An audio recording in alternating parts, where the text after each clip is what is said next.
Athletes push their limits for glory, but sometimes tragedy strikes in the spotlight. This piece looks at unforgettable moments when athletes collapsed or died right in front of their fans. These heartbreaking incidents remind us of the fragility of life, even for those who seem invincible on the field. It was a night meant to showcase greatness. March 4th, 1990, Loyola Marymount was hosting Portland in a conference tournament game, and the energy inside Gersten Pavilion was buzzing. The home crowd came out in full force to watch their star, Hank Gathers, the heart and soul of the team. At just 23, Gathers wasn't just good, he was phenomenal. He led the nation in both scoring and rebounding the season before, a feat so rare it was basically mythical. And with his explosive dunks, commanding presence, and undeniable charisma, Gathers wasn't just playing basketball. He was lighting up the court like it was his stage. Early in the game, everything seemed business as usual. LMU was running their famously fast-paced offense, and Gathers was in full beast mode. Then it happened. Hank caught an alley-oop, soared through the air, and dunked it with signature flair. The crowd erupted. But as he turned to head back down the court, no warning, no signal, he collapsed, right there on the hardwood in front of everyone. For a split second, people weren't sure what to make of it. This was Hank Gathers, the guy who could plow through defenses and drop 40 like it was a warm-up. But the panic set in fast. Players and coaches ran over. Medical staff followed. Gathers briefly regained consciousness, even reportedly said, "I don't want to lay down," but moments later, his body gave out completely. He was rushed to the hospital, but it was already too late. Hank Gathers was pronounced dead just over an hour later. The cause, hypertrophic cardiomyopathy, a heart condition that, tragically, had already made itself known. Just 3 months earlier, Gathers had collapsed during another game and was diagnosed with an irregular heartbeat. He'd been prescribed medication, beta blockers, but they reportedly made him feel sluggish on the court. Whether his dosage was adjusted too aggressively or whether the risks were underestimated remains part of the lingering controversy. What's clear is this: the combination of intense athletic performance and a heart condition turned deadly in an instant. The aftermath was heartbreaking. The nation mourned. Sports networks aired tributes. Loyola Marymount, devastated but determined, made an emotional and inspiring run through the NCAA tournament. Bo Kimball, Hank's best friend and teammate, honored him in a now legendary way. He shot his first free throw of every game left-handed, just like Hank had been practicing to improve his form. And wouldn't you know it, he made every single one. The Gathers family later filed a wrongful death lawsuit, claiming Hank hadn't been properly monitored or cared for. Settlements were made, but no amount of money could replace what was lost. Loyola Marymount retired his jersey. A statue was eventually unveiled outside Gersten Pavilion, a permanent tribute to the player who gave everything he had every time he stepped on the court. Hank Gathers' death wasn't just a sports tragedy, it was a wake-up call about athlete health and the importance of listening to the body, no matter how strong or invincible someone may seem. He was larger than life, a powerhouse with a smile, and in just 23 years, he left behind a legacy that still echoes in gyms and hearts everywhere. By 1994, Ayrton Senna was more than a racing driver, he was a global icon, a 3-time Formula One world champion. He was known for his blinding speed, razor-sharp focus, and an almost spiritual connection with his car. Fans admired him. Rivals respected and often feared him. That year, Senna had made a high-profile move to the Williams team, aiming to return to the top after years of dominance with McLaren. But no one could have predicted that the San Marino Grand Prix at Imola would become one of the darkest weekends in the sport's history, one that would change Formula One forever. The weekend began with tension in the air, and it only got worse. During Friday practice, Brazilian driver Rubens Barrichello Senna's countryman and rising star suffered a horrifying crash. His car hit a curb, launched into the air, and slammed into the barrier. Miraculously, Barrichello survived, but the mood shifted. Then on Saturday, tragedy struck. Austrian rookie Roland Ratzenberger crashed during qualifying after a front wing failure sent him into a wall at nearly 200 miles per hour. He died on impact. It had been over a decade since F1 had lost a driver during a race weekend, and the paddock was shaken. Senna, visibly disturbed, spent time alone, speaking to friends and expressing deep concern over safety. Some say he even considered not racing, but Ayrton Senna was a competitor to the core, and on Sunday, May 1st, he lined up on pole position. As the lights went out and the race began, it was immediately chaotic. A crash on the opening lap brought out the safety car, a rare sight at the time which kept the field bunched up and slowed down. When racing resumed, Senna led the charge. Then, on lap 7, it happened. Approaching the high-speed Tamburello corner, a long, flat-out bend, Senna's Williams veered off the racing line and shot straight into the concrete wall at over 190 miles per hour. There were no tire barriers, no room for error. The impact was violent and instant. Track marshals and medics reached him quickly. The scene was grim. A piece of suspension had pierced his helmet, causing severe head trauma. Though his heart was still beating, the situation was critical. He was airlifted to Bologna's Maggiore Hospital, but a few hours later the news everyone feared was confirmed. Ayrton Senna had died. He was just 34 years old. The racing world stood still. Broadcasters cut to somber coverage. Fans wept. Rivals mourned. Brazil declared 3 days of national mourning. This wasn't just a racing accident, it was the loss of a hero. An investigation followed. It revealed that Senna's steering column, which had been modified to improve comfort, had likely failed, cracking under pressure and causing the car to lose control. Whether mechanical failure, driver error, or an unfortunate combination of factors, one thing was certain: the sport had lost one of its greatest. But Senna's death was not in vain. His accident became a catalyst for the most sweeping safety reforms in F1 history. Car construction was overhauled, circuits were redesigned with more runoff areas and barriers, and the FIA created new standards that prioritized driver protection above all else. The HANDS device, mandatory crash tests, better helmets, all of it emerged from that dark weekend in Imola. To this day, Ayrton Senna remains a legend, not only for what he achieved, but for what his loss inspired. He was fast, fearless, and deeply human, and even in death, he helped save lives.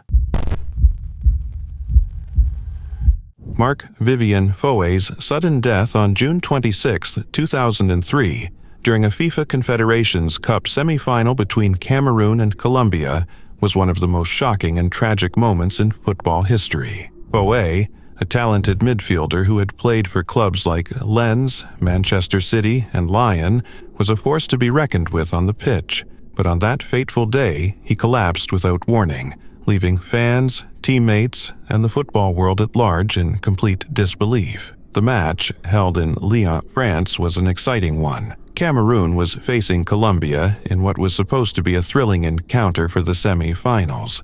Foe, who had been playing with passion and energy, suddenly fell to the ground in the 72nd minute of the game, seemingly out of nowhere. At first, it seemed like he might have just tripped or been winded, but when he didn't get up, concern quickly spread through the stadium. His teammates rushed to his side, and medical staff arrived almost immediately, trying to resuscitate him. Despite their best efforts, Foe was rushed to the hospital, but tragically he was declared dead shortly after arriving. The cause of his death was later revealed to be a heart attack brought on by hypertrophic cardiomyopathy, a condition where the heart muscle becomes abnormally thick, making it harder for the heart to pump blood efficiently. This condition is often undetected until a tragic event like this occurs. Foe had not shown any signs of illness prior to the incident, and there were no warning signals during the match that suggested something was wrong. The suddenness of his death sent shockwaves through the football community,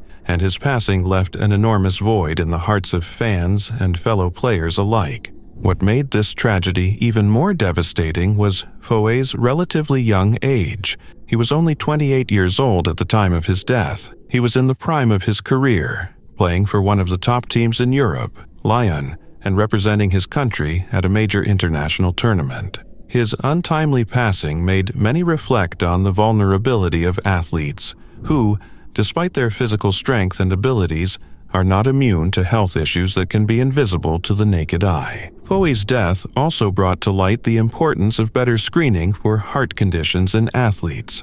In the aftermath, many football organizations and medical teams began to place more focus on ensuring players undergo thorough heart checks to avoid such tragedies in the future. It raised awareness about heart-related issues in sports, especially among young athletes who may not display symptoms but could still be at risk. The reaction to Foe's death was overwhelming. The world of football mourned the loss of a player who was not only talented, but also well-liked and respected for his professionalism and humility. His teammates, including his close friends and the coaches, spoke of his kindness and dedication. They remembered him as someone who always gave his best, both on and off the field. Fans from all over the world paid their respects, with many noting that Foe had been a true ambassador for the game, bringing people together with his passion and skill. In the years following his death, several tributes have been made in his honor. The Cameroon national team, as well as his former clubs, have held memorial events, and his memory lives on in the hearts of those who knew him and those who admired his play. Foe's passing is a stark reminder of how fragile life can be, even for those who appeared to be in peak condition, and it serves as a poignant lesson for the sports world on the importance of health screening and monitoring for athletes. The tragedy of MarkVivien Foe's death was a moment of great sorrow for the football world, but it also highlighted the need for greater awareness and action in safeguarding the health of athletes. His legacy, though marked by sadness, continues to inspire conversations about the importance of health, the unpredictability of life, and the enduring impact one person can have on a sport. Football is often called the beautiful game, but on April 14, 2012, it delivered one of its darkest chapters.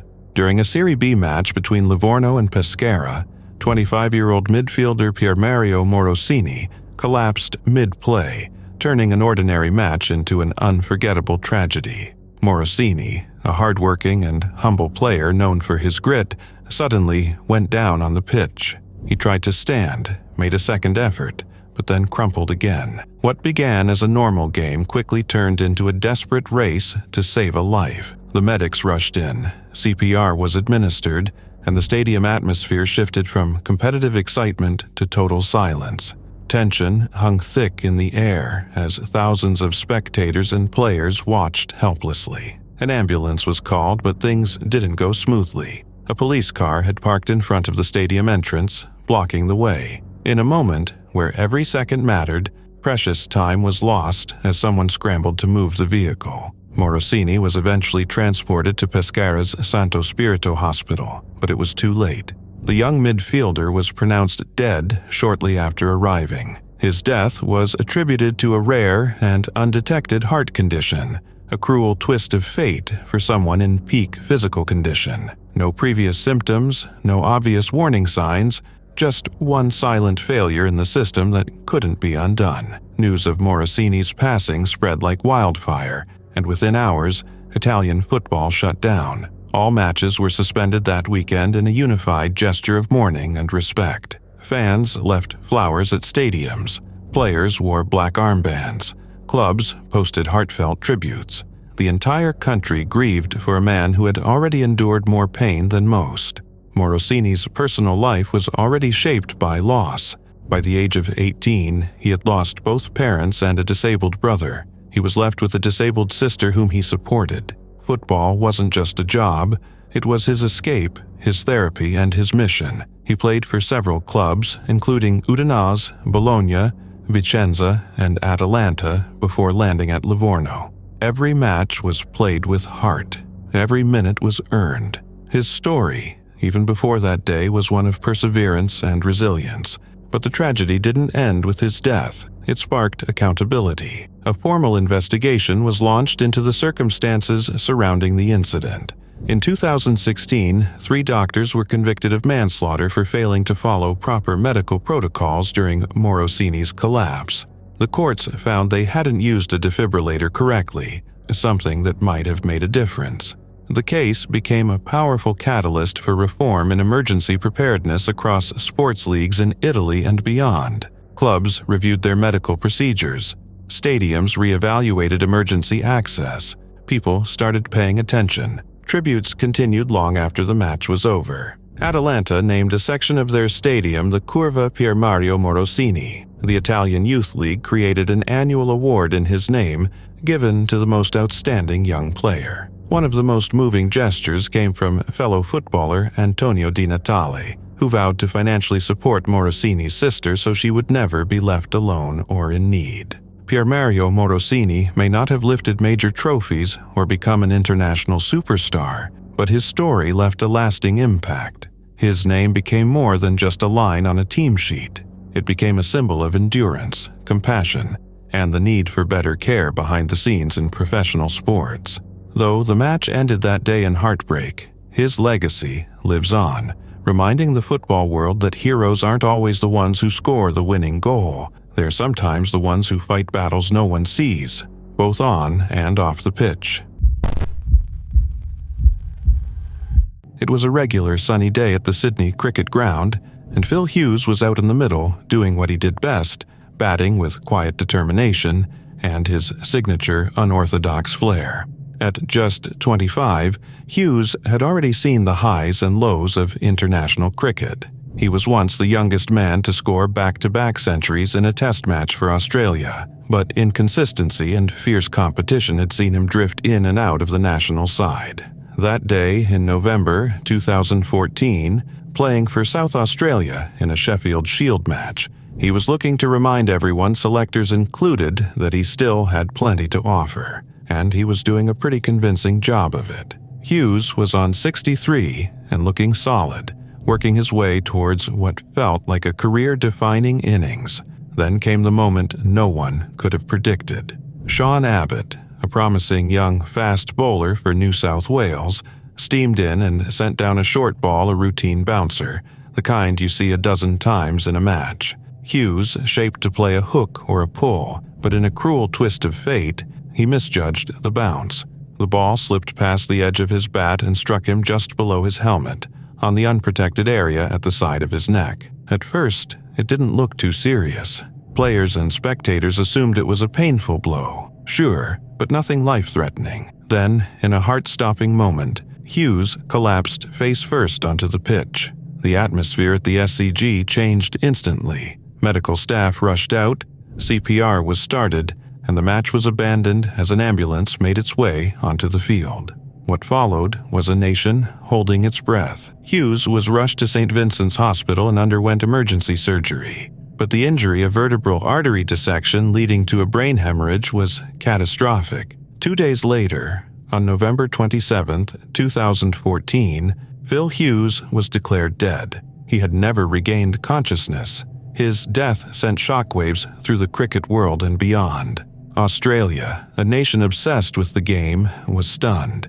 Teammates, fans, and rivals alike mourned the loss of a young man who had so much more cricket and life ahead of him. It wasn't just about a cricketer dying. It was about a 25-year-old kid from a tiny town in New South Wales who had chased his dream all the way to the baggy green, only to have it all snatched away in the most tragic and freakish of circumstances. Tributes poured in from all corners of the globe. His test number, 408, was etched into hearts. Bats were placed outside front doors, heads were bowed in silence, and the cricket community came together in a way rarely seen. Even tougher blokes who never showed emotion found themselves choked up. It wasn't just sadness, it was disbelief. The incident also sparked serious conversations about player safety. Helmet designs were re-examined, with new models being developed to better protect the neck area. It was a tragic lesson, but one that led to changes aimed at ensuring no family or team would have to go through something similar again. Phil Hughes wasn't just a cricketer. He was a symbol of youthful passion, grit, and humility. He died doing what he loved, with dreams in his heart and a bat in his hand. And though he's gone, Hughesy will forever be remembered not just for the runs he scored, but for the smile he carried and the unity he inspired.